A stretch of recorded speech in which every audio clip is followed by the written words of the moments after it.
Okay, so unit for day one. This is our third video. We're going to find slope given 2 points. We've already done it a little bit in earlier parts of these notes.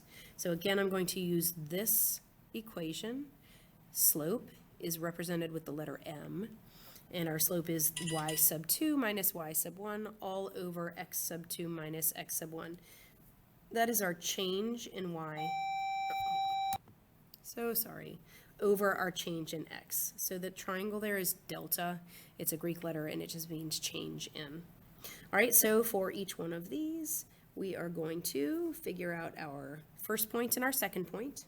I'm going to start left to right. This is my first point. That means this is my x sub 1 and this is my y sub 1. This is my second point in the order that I wrote it, so that's going to be x sub 2 and y sub 2. Okay, I'm going to say y sub 2 minus y sub 1. I have 1 minus negative 2. Be really careful with negatives, okay? X sub 2 minus x sub 1, I have 4 minus negative 2. So this is 1 plus 2, and 4 minus negative 2, that's the same as 4 plus 2. Okay, that is 3/6, which is the same as 1/2. Okay. Watch as I write these side by side and just do the same exact math a slightly different way. I'm writing the two ordered pairs side by side. I'm going to say y goes in the numerator, my change in y, so I'm going to say the second y minus the first y. 1 minus negative 2. It is all over the second x minus the first x, so I have 4 minus negative 2. So for the most part, I'm going to use this little rainbow arc method instead of writing down what is x sub 1 and what is y sub 1. You can see it's exactly the same math. Okay, 1 minus negative 2 is 1 plus 2, which is 3. 4 minus negative 2 is 4 plus 2, which is 6, and so that slope is 1/2. Okay, so I'm going to just start using my rainbow arc method. I want y sub 2 minus y sub 1 here. 1 minus 3, that's my numerator. It's going to be over x sub 2 minus x sub 1.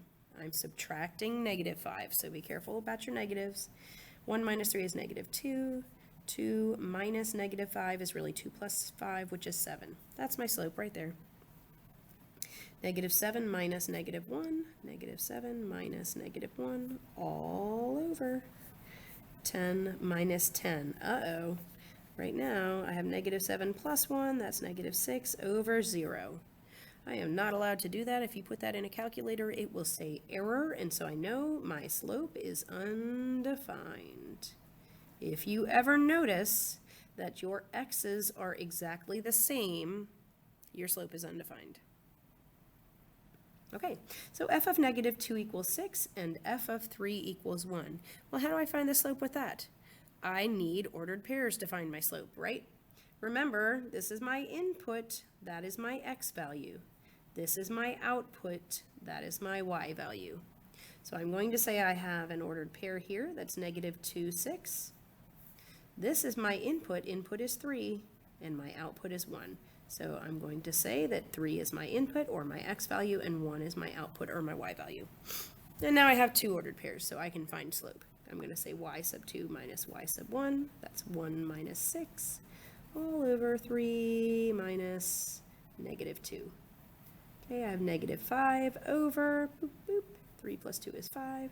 That is a slope of negative 1. Incidentally, for any one of these sets of ordered pairs,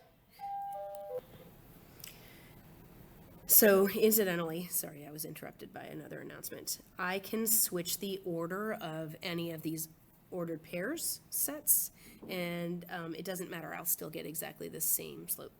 All right. So if I need to find the slope of a line from a table, I can choose any of these points, any 2 points I want. I am going to choose any points that have 0 because I love 0, and I'm going to choose points with positive numbers if I can, but really any 2 points would be fine. Okay, I have chosen 0, 1, and 1, 3. Okay, so I'm going to find the slope here. Change in y, so y sub 2 minus y sub 1, I have 3 minus 1 over, oh my gosh, over my change in x, 1 minus 0. So I have 3 minus 1 is 2, and 1 minus 0 is 1. So I know my slope is 2. That is the value, okay? If I want my y-intercept, you know that that's wherever you're going to cross that y-axis. So the ordered pair has to be 0 and then some number, right? Because it's going to be right on the y-axis. So your x value has to be 0. Let's look back at our table. We love zeros. Here's where I have x equals 0. That means 1 is my y-intercept. So this is my b value, 1, right there. All right, we're going to do one more problem in this video, and then we're going to stop the video and do the rest of the notes some other time. Find the slope here using any two of these points. Again, I like to choose if I have a 0, but I can also choose positive numbers. So here are the two ordered pairs I'm going to work with. I'm going to say that I have 0, -2, and 5, 1. I could choose any of these ordered pairs. Okay, 1 minus -2, 1 minus -2 over 5 minus 0. 1 minus -2 is really 1 plus 2, so I have 3 over 5 minus 0 is 5. My slope is 3/5. My y-intercept is going to happen wherever x equals 0. So this right here is my y-intercept. My y-intercept is -2. Okay, so I'm just going to write -2 because we're thinking about getting ready to write equations of lines. I could write that y-intercept as the ordered pair 0, -2 if I wanted to, but we're going to be using the -2 number soon. So, okay, stay tuned for the rest of the notes.